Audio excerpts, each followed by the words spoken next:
Parliament ఎన్నికల్లో BRS చనిపోతూ బీజేపీకి ప్రాణం పోసిందని విమర్శించారు CM Revanth Reddy. BJP vote share పెరగడానికి బీఆర్ఎస్ కారణం కాదా అని ప్రశ్నించారు. తమ 100 రోజుల పాలన చూసే ప్రజలు ఓట్లేశారన్న సీఎం ఇక పాలనపై పూర్తి స్థాయిలో దృష్టి పెడతామన్నారు. ఇటు గెలిచిన ఎంపీలంతా సీఎంను మర్యాదపూర్వకంగా కలిసి అభినందించారు.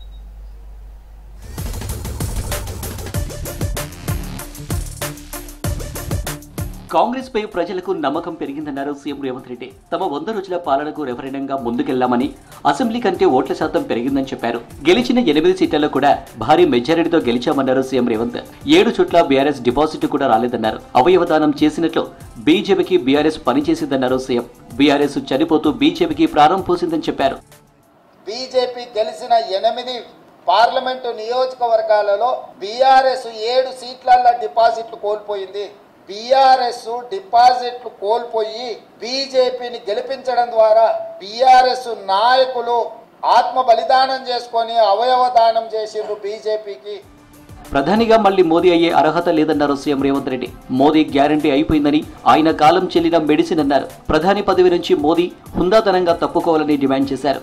3వ ప్రధాని పదవి చేపట్టి కుట్రలకు పాల్పడతానంటే 4 కోట్ల తెలంగాణ ప్రజలు ఒప్పుకోరన్నారు రేవంత్ రెడ్డి. దేశ ప్రజలు మోడీ గారిని తిరస్కరించారు.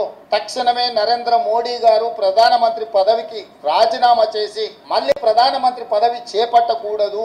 ఎందుకంటే ఆయన నాయకత్వాన్ని ఆయనను చూపించే ఓట్లు అడిగినరు. ప్రజలు ఆయన నాయకత్వాన్ని, ఆయన గ్యారంటీని తిరస్కరించారు. ఏపీకి ప్రత్యేక హోదా చట్టబద్ధతతో కూడుకున్న హామీ అన్నారు రేవంత్ రెడ్డి. రాహుల్ గాంధీ ఏపీకి ప్రత్యేక హోదా ఇవ్వడానికి సిద్ధంగా ఉన్నారన్నారు. ఈ విషయంపై తమ పార్టీలో చర్చించాక చంద్రబాబుతో మాట్లాడతానన్నారు. ఏపీతో సామరస్యంగా ఉంటామని, చంద్రబాబు ప్రమాణ స్వీకారానికి ఆహ్వానిస్తే వెళ్తానన్నారు రేవంత్.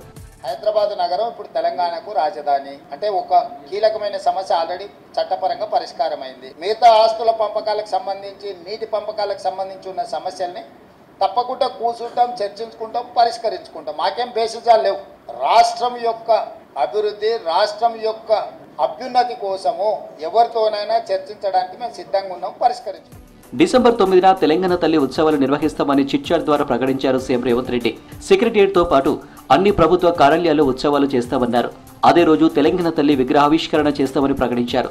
ఉత్సవాలకు సోనియా గాంధీని ఆహ్వానించే యోచనలో ఉన్నామన్నారు ముఖ్యమంత్రి. సచివాలయంలో కూడా తెలంగాణ తల్లి విగ్రహాన్ని ఆవిష్కరిస్తామని చెప్పారు. ప్రతి సంవత్సరం డిసెంబర్ 9న తెలంగాణ తల్లి ఉత్సవాలు చేస్తామన్నారు. పార్లమెంటు ఎన్నికల్లో కాంగ్రెస్ సాధించిన ఫలితాలపై హర్షం వ్యక్తం చేస్తూ సీఎం రేవంత్ రెడ్డిని టీపీసీసీ కార్యవర్గం సభ్యులు అభినందించారు.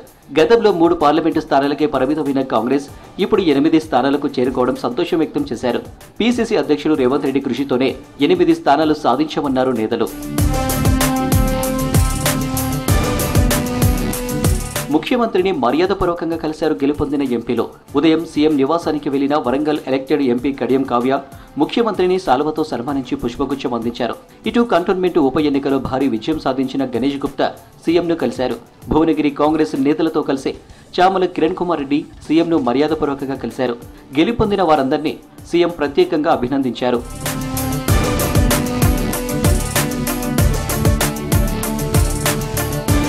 సీఎం రేవంత్ రెడ్డిని మర్యాదపూర్వకంగా కలిశారు సిపిఐ నేతలు. జూబ్లీహిల్స్ లోని రేవంత్ నివాసంలో కలిసి పుష్పగుచ్చం అందించారు.